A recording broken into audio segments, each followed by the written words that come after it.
عنکبوت عربی میں مکڑی کو کہتے ہیں، اور حضرت مولا علی شیر خدا رضی اللہ عنہ فرماتے ہیں کہ رسول پاک صلی اللہ علیہ وسلم نے فرمایا کہ گھروں سے مکڑی کے جالے اتار دیا کرو کہ اس سے گھر میں فقر پیدا ہوتا ہے۔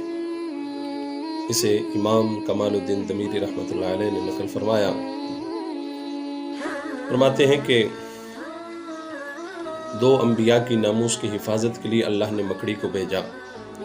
ایک حضرت سیدنا داؤد علیہ السلام کہ جب جالوت ان کی تلاش میں نکلا تو آپ نے اپنے آپ کو ایک جگہ پہ ایک پتھر نما غار میں چھپا لیا، تو اس وقت اللہ نے مکڑی کو بھیجا اور اس نے جالا تن دیا، اور آپ اس کی نگاہوں سے محفوظ رہے۔ اللہ نے آپ کی حفاظت فرمائی مکڑی کے ذریعے۔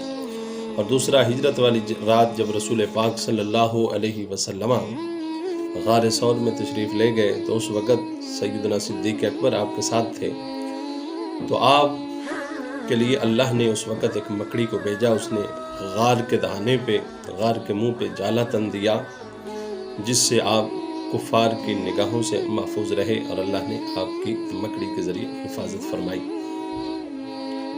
اور تیسرا، حضرت امام زین العابدین رضی اللہ تعالیٰ عنہ آپ کے بیٹے حضرت زید کو جس وقت یوسف بن حجاج ابن یوسف کے چچا یوسف بن عمران نے قتل کر دیا اور سولی پہ چڑھا دیا، تو 4 سال تک آپ کا برہنہ جسم 4 سال تک سولی پہ لٹکے رہے، جسم کو برہنہ کر دیا گیا۔